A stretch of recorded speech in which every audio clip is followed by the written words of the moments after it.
Hey Frontline fans, welcome back to Comic Frontline, and fans, you're back with me, Mike Spider Slayer, getting ready to do that all-important comic book review so you, the fans, can make a decision on what comic books to buy. And today, guys, we're going to be talking about Invincible, issue number 124. That's right, guys, otherwise known as Reboot.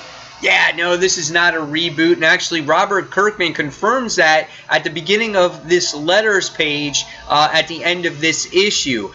He feels that reboots from Marvel and DC are done too often, and it is not necessary in comics, and thinks it's a bad thing for the industry. So I kind of agree with Robert Kirkman there, and I'm happy to know that, you know, for sure that this is not a reboot and this is a story arc with Mark going back in time and trying to maybe fix certain things. So basically on this cover here we get to see some of the early days of Invincible. We get to see Adam Eve in there. We get to see his father and his mother and Robot in there. So it was really cool to see these characters in here going back to the early days. Book is obviously written by Robert Kirkman. Ryan Otley does the pencils here.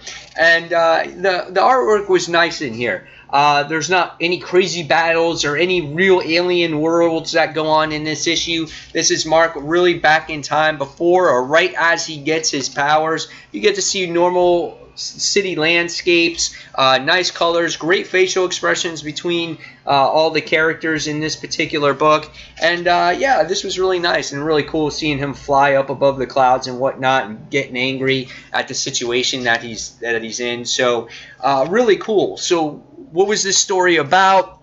What did I think about this book overall? Well, first off, we get to see Mark on the toilet. His mom's telling him to hurry up in school. He notices that his dad is fighting on TV, and he sits there and says, should I help? And his mom kind of laughs and says, oh, you need to take the bus there. And he's like, right, because I don't have any powers. That's right. So Mark right away realizes that he is back in time, and he's scared. He doesn't know what to do, and right away the first thing he does is go to Adam Eve. And Eve is kind of just like, well, how do you know that was my middle name? And this is kind of freaking me out a little bit. So she feels that she must take Mark into like her custody and have her talk with the team members from the teen team on here. So she brings back to the early days of these heroes, or early days of Robot and her boyfriend and all this other stuff. And Mark tries to convince the group that, you know, he is from the future. There is things that he knows, and Robot points out and he says, I have this feeling in my head. You know, what happens to me in the future? And then Mark comes to a realization that, holy cow, I can't change the future because it can change everything. So Mark is really stuck in a rock in a hard place here. He does develop his powers, the early stages of his powers in this issue, and he's very frustrated. He just doesn't know what to do. He wants to go back home. He sits there and screams, and he goes, please take me back. And you got to imagine the emotion that's going through Mark, because he doesn't know what to do or who to talk to without changing the world, you know. He does his normal everyday stuff that he was supposed to do by teaming up with his friends and doing battle and whatnot, and he predicts certain things that is going to happen to not change the timeline. But then when it comes to his father here, he makes a kind of like a threat, not really a threat, but he warns his dad because he reads what his dad was going to do, and that was to try to conquer the planet. And right away his dad gets pissed off and he clenches his fist.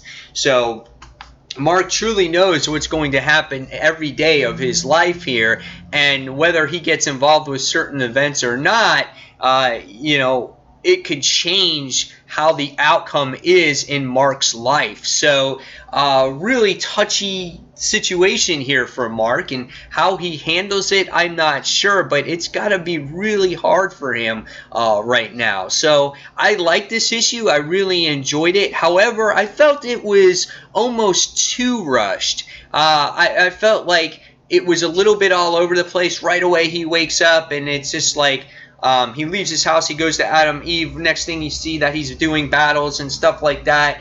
and I guess they're preventing that from having this story arc go too long. But I felt like the issue was a little bit, I don't know, again, just rushed, a little bit all over the place. I would have loved to seen this kind of story develop. Have him experience him more without powers and how he's remembering or handling certain situations before he got these powers.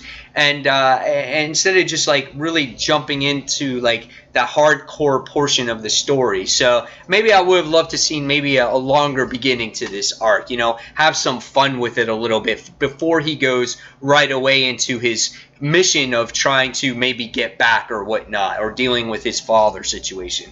But otherwise, besides that, it was great character interactions, lots of emotion from Mark. I had a lot of fun reading it, and I can't really wait to see what happens going forward with this book. So, rating for this one, I give this one a 4.5 out of 5 stars. Great read. Had a lot of fun with it. Just a little bit rushed for me. I can't wait to see where this goes from here. So guys, as always, thank you for watching Comic Frontline. And until that next comic book review, you can check out my own YouTube channel, Comic Book Corner 2.0, where I have all of my other reviews on there this week. You can check out our live show each and every Tuesday night, Comic Frontline Live at 9:30 p.m. Eastern Standard Time.